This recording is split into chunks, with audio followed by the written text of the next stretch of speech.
Connaissance, recherche, sciences, sciences mathématiques, théorie, physique, philosophie, conférence, archéologie, nature.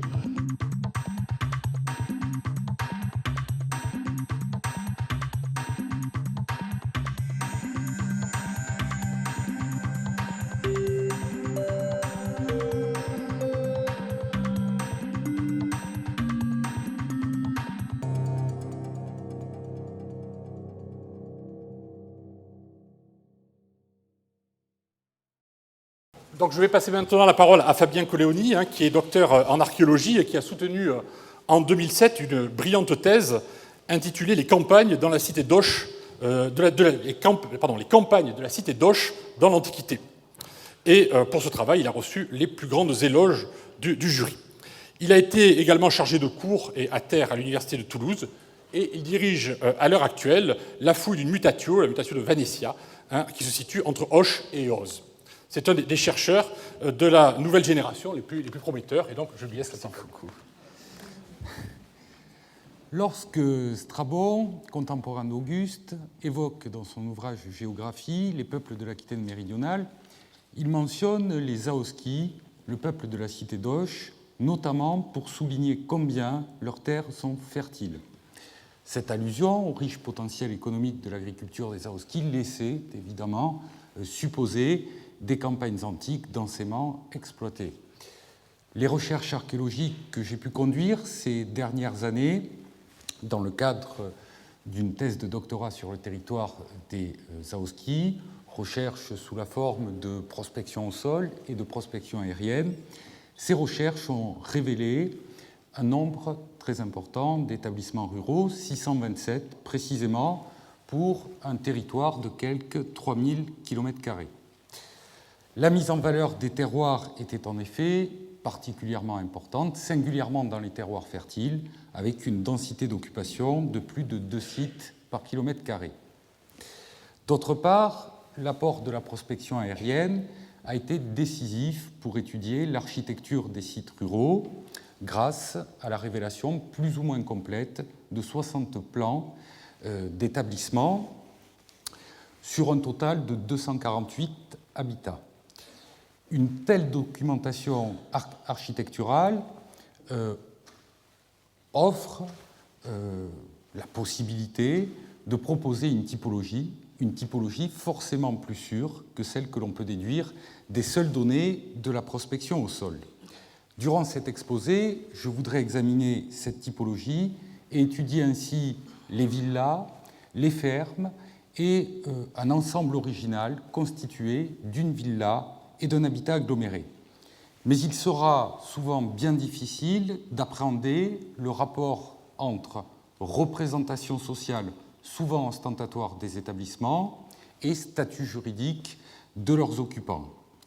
L'habitat rural de la cité d'Auch, les études architecturales peuvent-elles ouvrir les portes d'une analyse sociale et juridique ? Il fallait bien tenter l'analyse difficile de ce sujet en s'appuyant sur l'architecture, sur la décoration et la datation des habitats, mais aussi sur l'architecture des monuments funéraires et enfin, de façon très ponctuelle, malheureusement, sur la source épigraphique. Dans les campagnes de la cité d'Auch, la villa constitue l'acteur majeur de la gestion économique des terroirs. Elle représente dans la cité d'Auch près de 60% des habitats antiques. Sur le plan de l'architecture, les données permettent de distinguer 3 classes de villas. Les premières, au nombre de 45 précisément, sont grandes puisque l'emprise de leur secteur résidentiel oscille entre 2 et 5 hectares. C'est une superficie qui est comparable à celle des grandes villas fouillées, en particulier en Aquitaine méridionale, grandes villas de l'Antiquité tardive, comme celle de Montmorin, de Séviac ou encore de la Lonquette. L'étude des plans montre une certaine variété de formes. Cependant, la présence d'une cour encadrée d'un péristyle ou simplement bordée de portiques est fréquemment observée dans l'organisation architecturale. Par exemple, sur la villa du Taros, 2 cours à péristyle sont bordées par des corps de logis. Sur cette villa, dite du Crémette, le modèle est celui de 2 corps de bâtiments perpendiculaires, longés en façade par des portiques qui ouvrent sur une cour. Ces grandes villas livrent toutes des vestiges décoratifs variés, en marbre blanc et coloré, et en mosaïque, souvent polychrome. Ces éléments d'ornementation évoquent le faste déployé dans ces demeures qui étaient naturellement équipées de thermes et de salles chauffées par hypocauste. En matière de chronologie, toutes ces grandes villas paraissent occupées durant toute l'époque antique, paraissent constituer des créations du 1er siècle et semblent toujours occupées au IVe, voire au Ve siècle pour nombre d'entre elles, autant qu'on puisse en juger à partir des données de la prospection au sol. À côté de ces 45 grandes villas, existait une deuxième classe de 20 villas de dimensions moins imposantes, puisque leur partie résidentielle se développe sur des surfaces comprises entre 1 hectare et 1,5 hectare.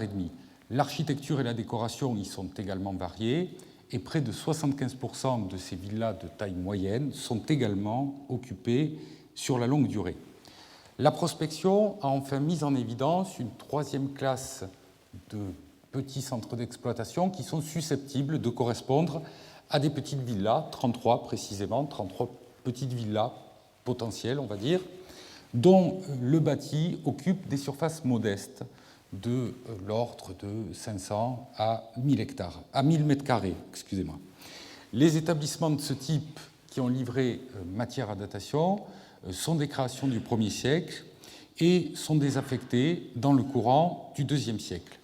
Quelques plans de sites connus par la fouille ou la prospection aérienne illustrent cette classe d'établissements. En particulier, l'établissement de l'Arajadé, fouillé récemment dans le cadre de l'archéologie préventive par Jean-Luc Boudartchouk, cet établissement est emblématique de cette catégorie.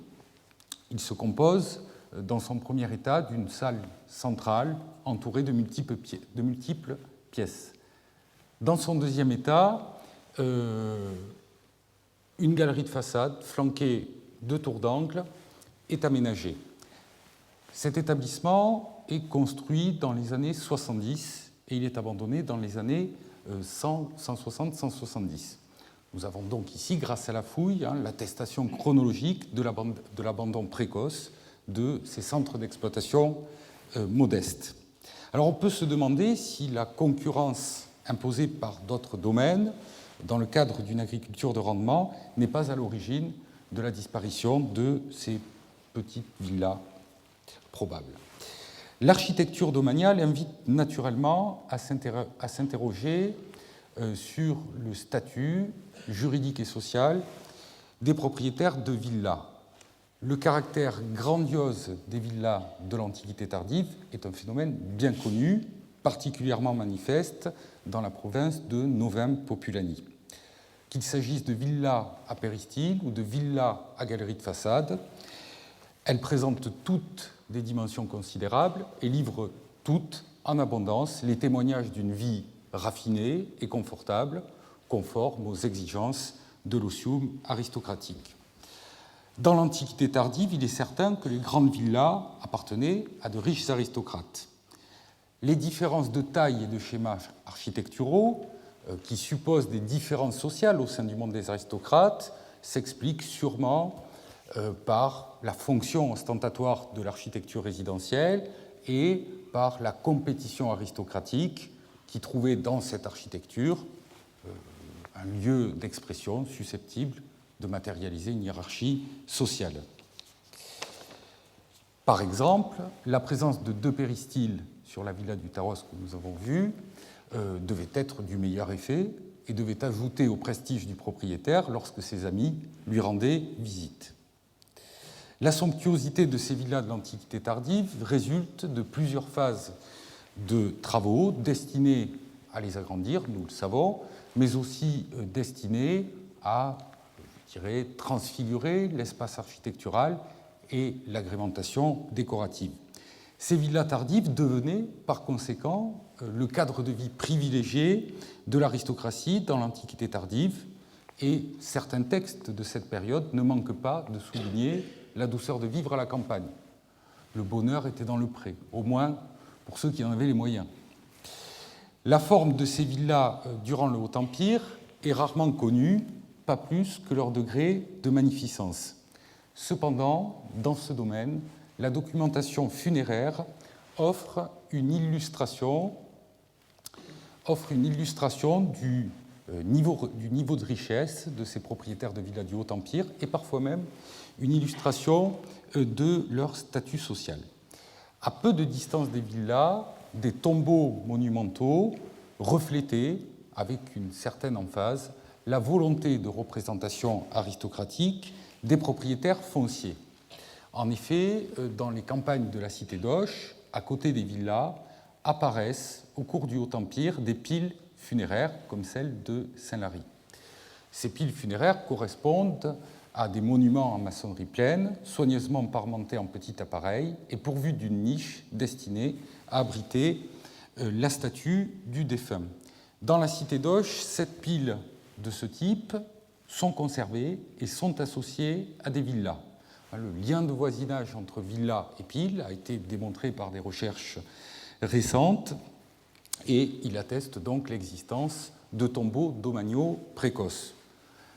La grandeur, la somptuosité de ces monuments funéraires suffit à montrer la volonté de paraître et le niveau de richesse des propriétaires de villas du Haut Empire. La documentation épigraphique permet d'aller ponctuellement un peu plus loin dans l'étude juridique et sociale de ces propriétaires de villas du Haut Empire.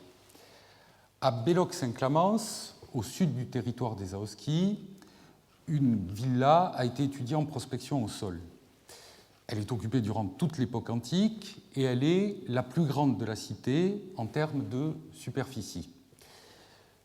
Des fouilles menées au XIXe siècle ont révélé sur cette villa un bel ensemble thermal, semble-t-il pourvu d'une piscine revêtue de marbre. À quelques centaines de mètres de cette villa, à l'emplacement actuel d'une église romane et autour de celle-ci, des fouilles également anciennes, menées également au XIXe siècle, ont révélé un autel funéraire daté du IIe siècle, un magnifique sarcophage d'enfants daté de la fin du IIIe siècle et des restes nombreux et variés de constructions antiques. Par conséquent, on peut raisonnablement penser que cet ensemble, situé autour de l'église romane, correspond à la nécropole de la villa toute proche. L'autel funéraire de Belloc-Saint-Clamence mentionne un citoyen, un membre de la gens Antistia. Il s'agit de Caius Antistius Arulianus. Ce personnage devait être, selon toute vraisemblance, le propriétaire de la villa toute proche, dominus de la villa toute proche. À la fin du IIIe siècle, l'absence d'épitaphe sur le sarcophage d'enfant ne permet pas de dire si les Antistii possédaient toujours le domaine, mais les maîtres de la villa étaient toujours de riches aristocrates, suffisamment fortunés pour ensevelir leur enfant dans ce magnifique sarcophage d'enfant unique en Gaule. Il est par ailleurs intéressant de noter que la gens Antistia est brillamment représentée dans la capitale des Aoski, brillamment représentée par un flamine et par un sévir augustal, c'est-à-dire des prêtres du culte impérial. Le gentili s'est également attesté dans la campagne des Aoski avec un couple d'affranchis, Caius Antistius Protogenes et Antistia Érotène, qui devaient être des dépendants de la même gens, suffisamment enrichis, eux, pour s'offrir un monument funéraire. Cette prosopographie sommaire des Antistii illustre la part que devait jouer la richesse agricole des terroirs, Osc, dans l'émergence d'une aristocratie. À quelque distance de la capitale, Auch, on connaît un autre site qui livre et une villa et une inscription funéraire. L'inscription funéraire mentionne un citoyen défunt Caius Octavius Faustus, dont le père, Aoissus, qui est donc désigné seulement par son cognomen typiquement aquitain, n'était sans doute que pèrerin. L'inscription devait donc être celle du maître de la villa, un aquitain élevé à la citoyenneté, probablement depuis peu. La construction de tombeaux monumentaux, la réfection et la décoration des villas supposaient des revenus économiques importants. Revenus que l'on tirait de l'exploitation de la terre.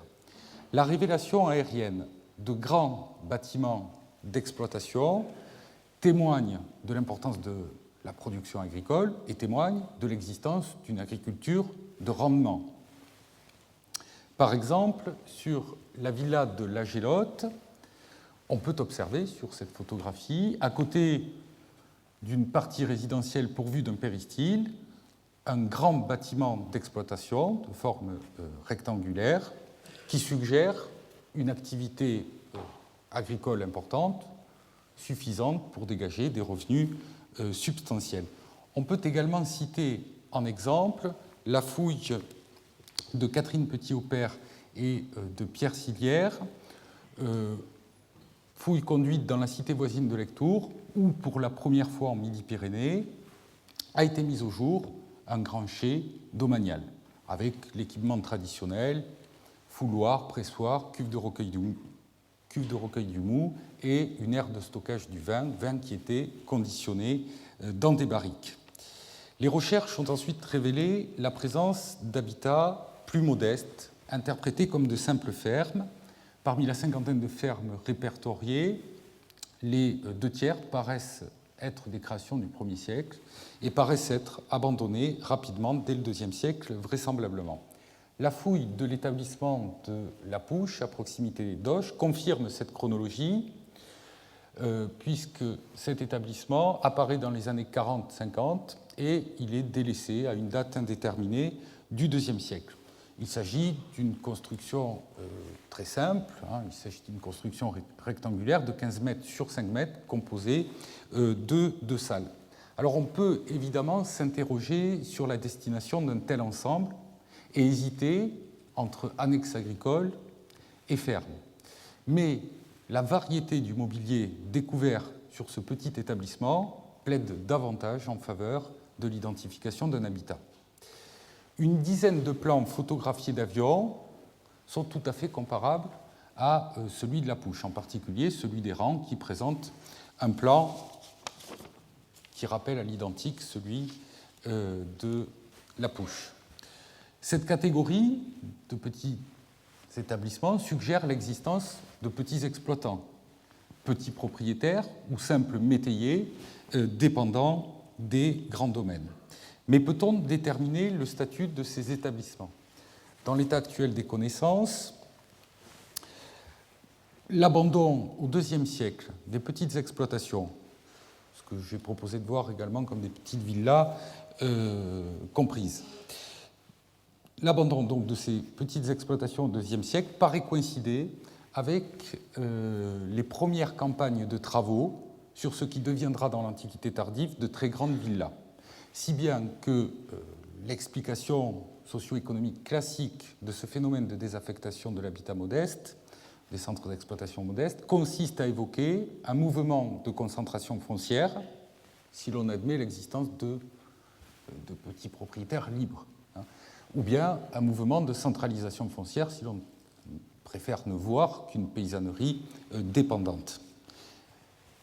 Paysans libres ou métayers, les deux catégories ont pu aisément coexister, mais il demeure impossible, à partir de la seule lecture des plans, de déterminer le statut de ces fermes paysannes.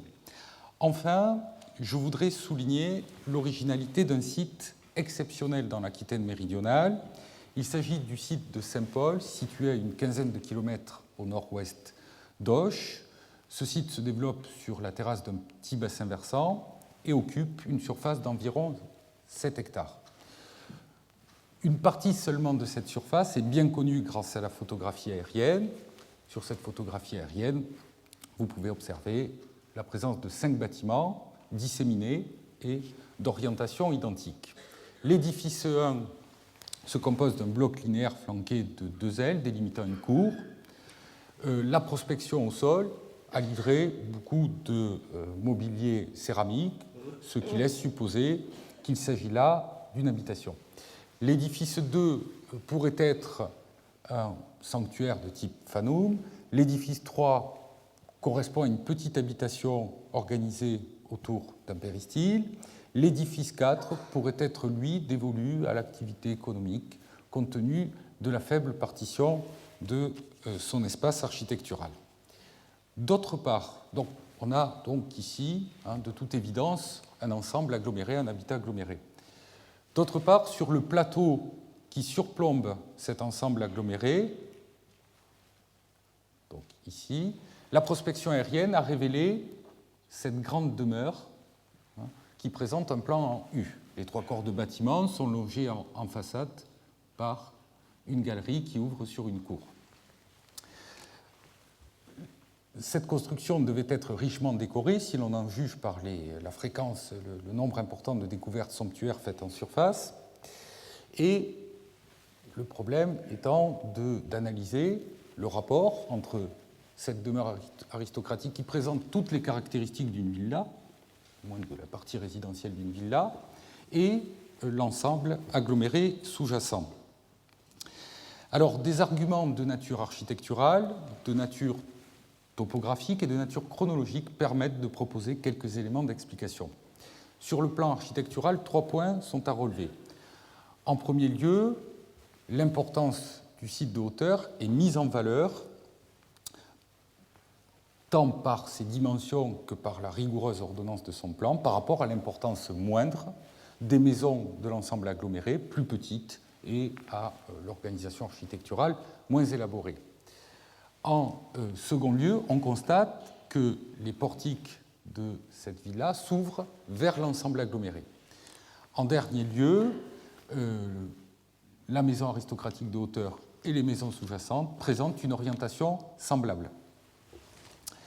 Sur le plan topographique, les 2 sites sont séparés par 250 mètres environ et on peut considérer que l'établissement de hauteur manifestait sa prééminence sur l'ensemble sous-jacent par sa position topographique dominante. Il est implanté sur un plateau. Sur le plan chronologique, l'édification de la villa ne semble pas antérieure à l'époque flavienne. En revanche, l'agglomération est occupée dès la fin de l'âge du fer. Mais il demeure difficile, sans fouille, de déterminer l'apparition des constructions en dur. Alors, que peut-on conclure sur ce site ? La villa de Saint-Paul semble marquée par l'ampleur et la qualité de son architecture et par son implantation topographique, une forme de domination et de contrôle sur l'ensemble aggloméré.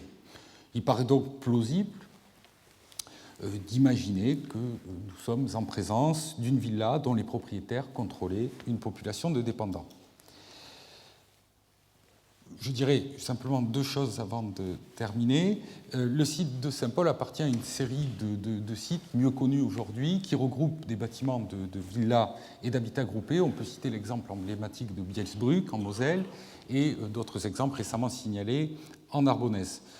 Pour conclure, je soulignerai la difficulté à qualifier plus précisément les nuances suggérées par l'existence de plusieurs catégories de villas qui supposent des niveaux de richesse économique et donc de rang social différents. Enfin, je rappellerai qu'il ne faut pas vouloir faire dire à l'archéologie ce que seuls des textes épigraphiques peuvent révéler, le statut juridique des individus ou des groupes d'individus, et donc leur lien de dépendance économique ou juridique, ou leur plus ou moins grande indépendance. J'ai terminé, je vous remercie de votre attention.